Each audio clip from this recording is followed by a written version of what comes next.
안녕하세요. 타스 건축사무소의 김윤환 건축사입니다. 오늘 제가 말씀드릴 주제는 상가주택 등의 공사에서 추가 공사비가 발생하는 원인 또는 추가 공사비를 방지하는 방법에 관한 것입니다. 저는 본 채널에서 주로 상가주택, 단독주택 등의 설계와 건축 등에 관한 전문적이고 기술적인 내용과 함께 건축과 관련된 일반적인 이야기, 특히 재테크, 부동산적인 말씀을 드리고 있습니다. 이 두 주제가 상가주택이나 단독주택 등 건축을 하고자 하시는 분들에게 참고가 될 내용이고, 앞으로도 설계와 공사에 관련된 내용도 계속 보완해 나가겠으며, 이러한 내용을 알고 싶은 분들은 본 채널의 초기에 제작된 이러한 영상들이 많으니 참고하시기 바랍니다. 그럼 오늘의 이야기를 시작해 보겠는데,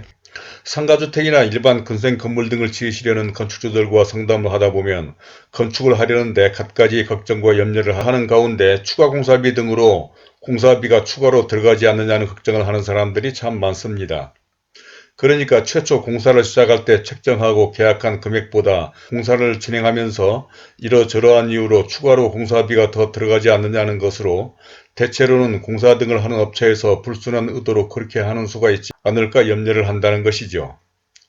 그래서 오늘은 바로 건축주들이 민감하게 생각하는 이런 추가로 발생하는 공사비 등의 원인과 그 방지 대책에 대해서 다음과 같은 5가지 내용으로 설명을 드리고자 합니다. 아무쪼록 이런 데 대해서 관심이 있으신 분이나 특히 상가주택, 일반 건물 등을 지으시려거나 투자하시려는 분, 또 재테크와 부동산에 관심을 가지신 분 등에게 참고가 되리라 생각하며 먼저 보시기 전에 구독과 좋아요 그리고 선풀을 달아주신다면 저에게도 큰 힘이 되어 이러한 영상을 만드는 데 도움이 될 것 같습니다. 그러면 순서에 따라서 첫 번째로 추가 공사비나 공사비가 증가되는 원인에 관한 것으로, 상가주택이나 어떤 건물이든지 건축을 하다 보면 여러가지 사정으로 공사비가 증가되거나 추가 공사비가 발생하는 수가 있습니다. 그러니까 공사를 하다 보면 최초에 책정한 예산보다 실제 투입되는 공사비가 대체로는 증가하기 마련인데, 이렇게 공사비가 추가되는 데는 여러가지 이유가 있죠. 그것은 건축주의 사정으로 인해서 발생하는 경우도 있고, 바람직하지는 않지만 일부 잘못된 시공사들이 의도적으로 공사비를 부풀리는 경우도 있습니다.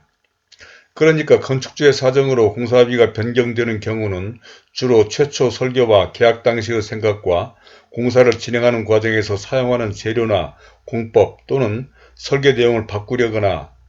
변경하는 경우가 대부분인데, 이는 대체로 욕심이 발동하는 경우로 진행하는 공정마다 여기저기 다 알아보고 좋은 것만 챙기다 보니 생겨나는 경우가 아닐까 싶습니다. 예를 들자면 처음에 설계나 공사 계약을 할 때는 잘 챙기기 어렵다가 공사가 마감 공사에 이르면서 타일이나 조명 또는 위생기구 등의 공사를 하게 되면 그때마다 타일이나 조명기구 등을 구체적으로 알아보다 보면 더 좋은 것이 보이고 생각나 바꾸다 보니 공사비가 늘어날 수밖에 없다는 것이죠. 또한 골조공사에 있어서도 설계 도면으로 볼 때와 골조공사가 마무리된 상태가 다르게 느껴지는 경우, 방의 크기 등을 바꾸고 싶은 경우인데, 이는 일반 건축주들이 현장감과 공간감의 부족으로 인한 것입니다. 또 다음으로 경계해야 할 것이, 시공자가 최초 공사비를 제출할 때 공사 수주를 위해 아주 싼 값으로 제시해서 저가로 공사를 수주한 후 공사를 진행하면서 의도적으로 이러저런 핑계를 대며 공사나 자재 등을 변경하려고 유도하면서 공사비가 추가되는 경우도 종종 있는 것 같은데, 이런 업체는 극히 주의해야 할 것입니다. 다음 두 번째로는, 이러한 추가 공사비의 발생은 건축주나 시공자 모두에게 결코 바람직하지 않는 일입니다.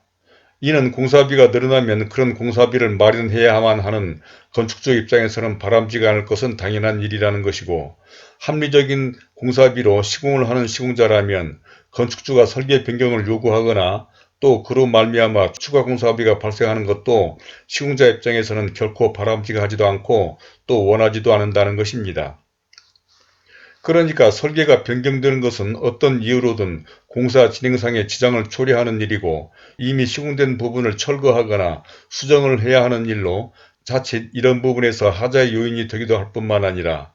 자재를 더 좋은 것으로 바꾸거나 공법을 변경해서 설계 변경이 이루어져 이로 인해서 추가로 공사비를 받는다 해도 그렇게 받는 추가 공사비 전부가 시공자의 몫이 아니기 때문입니다.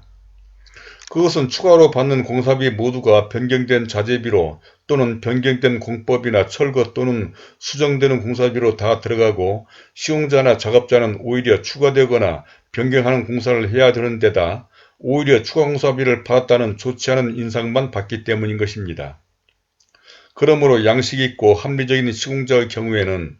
의도적으로 설계 변경을 유도할 이유도 전혀 없고 원만하고 하자없는 공사 진행을 위해서 처음에 계획된 대로 또는 계약 시 첨부하는 설계 도면이나 공사비 내역서로 공사를 진행하는 것이 훨씬 바람직한 것입니다. 다음은 세 번째로 합리적인 추가 공사비와 불순한 추가 공사비에 관한 것으로 이러한 추가 공사비는 주로 변경되는 부분 때문이라고 말씀을 드렸는데 사실 어떤 건물이든지 공사를 하다 보면 설계 변경이 없는 건물이나 공사는 거의 없다고 해도 과언이 아닐 것입니다. 그런데 이런 설계 변경의 원인으로는 건축주의 요청이나 설계자의 의도가 바뀌는 경우도 있고 또 위에서 말씀드린 것처럼 공사를 하는 업체에서 설계 변경을 유도하는 경우도 있는데 이러한 설계 변경은 어떤 경우든 별로 바람직하지 않다라고 말씀을 드렸습니다. 그러한 것은 이런 설계 변경은 바로 공사비나 공사 기간의 증가와 관계되는 일이기도 하고 또 이로 말미암아 공사가 중단되거나 때로는 시공된 부분을 철거하고 재시공을 하는 경우까지도 있기 때문인데 그러므로 설계를 할 때 충분히 생각하고 결정을 해서 가급적이면 변경을 하지 않도록 하는 것이 좋을 것입니다. 물론 사람이기 때문에 생각이 바뀌고 또 더 좋은 생각이나 방법이 나온다면 아무리 공사비가 증가된다 하더라도 자재나 설계 내용을 바꾸는 것이 합리적이기는 하겠지만 그렇게 하는 데는 공사비와 공사 기간이 추가될 수 있다는 것을 감안해야 할 것입니다. 그런데 또 이런 설계 변경을 시공자가 의도적으로 요구할 수도 있는데 물론 시공자도 건물의 품질이나 공사를 위한 합리적인 의도라면 모르겠지만 공사비를 추가시키려거나 증가시키려는 이유로 그렇게 하는 경우라면 사실 건축이 모든 점에서 주관적이기 때문에 때로는 불순한 의도로 이게 좋다 또는 이렇게 하는 것이 더 좋다는 등의 핑계를 대며 낮은 계약금을 부풀리려는 불순한 의도가 있어서 조심을 해야 한다는 것이죠.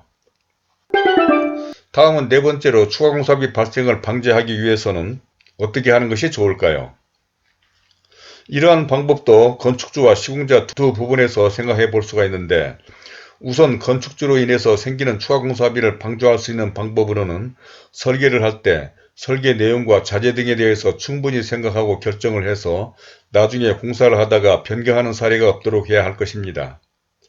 그러니까 설계를 서두르지 말고 좀 더 여유있게 해서 충분한 시간을 갖고 설계를 하는 것이 중요하고 아무리 건축의 모든 것이 주관적이기는 하지만 그래도 건축주가 중심을 잡고 특히 자신이 할 수 있는 예산 범위에서 모든 것을 결정하도록 해야 하는데 이때 설계자와 충분한 대화와 협의를 하는 것이 좋을 것입니다.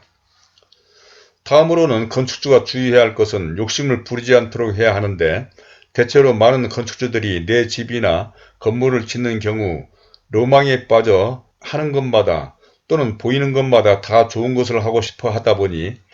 이런 것들이 하나하나 모이다 보면 바로 공사비가 증가하는 요인이 되기 때문인데 물론 꼭 해야만 할 것이 있다면 어쩔 수 없는 일이긴 하겠지만 가급적이면 예산 범위와 공사 계약 단가 범위에서 생각하도록 하는 것이 추가 공사비를 줄일 수 있는 방법이 될 것입니다. 그리고 또 가장 경계하고 많은 건축주들이 염려하는 시공회사가 추가로 공사비를 요구하지 않을까라는 점인데 이는 위에서도 언급한 바와 같이 업체에서 이러저러한 핑계와 이유를 들어 변경을 유도하면서 이로 말미암아 공사비가 추가로 발생한다고 요구하는 경우인데 이를 위해서는 시공사를 선정할 때 지나치게 낮은 공사비에 현혹되지 말고 합리적인 공사비로 보다 신뢰할 수 있는 해당 건물에 대한 실적과 경험이 풍부한 전문성과 세분화된 업체를 선정하는 것이 무엇보다 중요하다고 할 것입니다. 그러니까 우선 당장은 싼 것이 좋아 보일 수는 있지만 시장과 경제 논리상 싼 것은 반드시 싼 이유가 있다는 것을 명심해야 할 것입니다. 이제 마지막 다섯 번째로 전문가를 잘 활용하는 것이 좋다라고 하는 것을 말씀드리겠는데 건물을 지으시려면 여러 전문가들이 참여하게 되는 것이죠. 공인중개사를 비롯한 설계를 위한 건축사와 건축, 구조, 해체공사 등을 위한 감리자, 그리고 시공 전문가 등이 필요한데 이들을 잘 활용하는 것은 좋은 건물을 짓고 임대자를 구하는 데 많은 도움을 받을 수가 있습니다.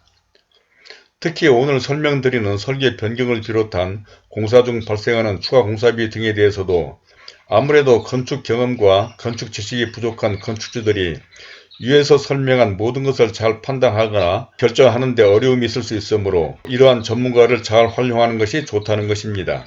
예를 들자면 모든 공사는 공사비 내역서와 공사계약서가 기준이 되는데 이러한 내용을 파악하고 판단하는데, 그리고 공사 중 발생하는 변경 부분이나 혹시 시공자가 변경을 요구하는 경우 등에 대해서 기술적이거나 비용적으로 잘 판단하기 어려운 경우에 이런 전문가를 잘 활용해서 결정하는 것이 좋다는 것입니다. 특히 설계를 한 건축사는 그 건물을 설계했기 때문에 그 누구보다 건축주와 그 건물 그리고 그 공사에 대해서 가장 잘 파악하고 있기 때문에 특히 설계자는 아무래도 건축주 입장에서 모든 것을 판단해 줄 수 있을 것입니다. 그러므로 이런 부분뿐만 아니라 공사 내역서 검토, 시공업체 선정, 공사 계약서 작성, 공사비 지급 등을 비롯해서 공사 관리 감독, 하자 관리 등 건축 전반적인 부분에 대한 자문을 구한다면 추가 공사비 문제 해결을 비롯한 건축 전체에 훨씬 더 효율적일 수가 있다는 것으로, 이것이 그동안 제가 여러 영상에서 소개한 바로 CM이라고 할 수가 있는 것으로, 만약에 시간이 없거나 건축에 대해서 지나치게 부정적인 인식으로 부담을 느끼는 건축주들에게는 이러한 CM 제도가 큰 어려움 없이 건축을 할 수 있는 좋은 방법이 될 것입니다.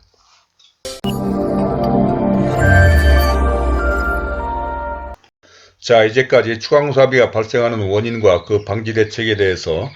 첫 번째로 추가공사비나 공사비가 증가하는 원인, 두 번째로는 추가공사비 발생은 모두에게 바람직하지 않다, 세 번째로는 합리적인 추가공사비와 불순한 추가공사비에 대해서, 또 네 번째로 추가공사비 발생을 방지하기 위해서는, 또 다섯 번째로 전문가를 잘 활용하는 것이 좋다라고 하는 것까지 말씀을 드려봤습니다. 살다 보면 상황에 따라 생각도 달라지고 또 판단을 잘못할 수도 있고 또 좋은 것을 보면 마음도 변하기 마련인 것이죠. 그래서 항상 집을 사거나 물건을 살 때도 처음 생각한 것보다 더 좋은 곳에 눈이 가기 마련이어서 예산을 초과하기 마련인데 상가주택을 짓는 건축도 마찬가지입니다. 그러나 가급적이면 어떤 이유든 변경을 하거나 고치는 것은 모든 점에서 바람직하지 않으므로 모든 판단과 결정을 보다 신중하게 하도록 하고, 또 공사를 비롯한 업체를 선정하는 데 있어서도 보다 합리적으로 선정하시기를 바라면서, 혹시 이런 데에 대한 의견이나 경험담 또는 궁금한 점 등이 있으시면 선플로 남겨주시기 바랍니다. 그리고 이런 문제 등과 기타 다른 건축 등에 관해서도 좀 더 구체적인 상담이 필요하신 분들은 본 영상 아래 더보기에 적어둔 제 이메일 또는 전화로 연락을 주시기 바랍니다. 그러면 그런 점 등에 대해서도 좀 더 자세한 설명을 해드리도록 하겠고, 또 구독과 좋아요를 눌러주신다면 본 채널에 관련된 다른 많은 참고 영상들을 보실 수도 있으며, 화면 왼쪽에 제가 추천하는 이 영상들도 꼭 참고해 보시길 바라면서 오늘은 이것으로 줄이도록 하겠습니다. 감사합니다.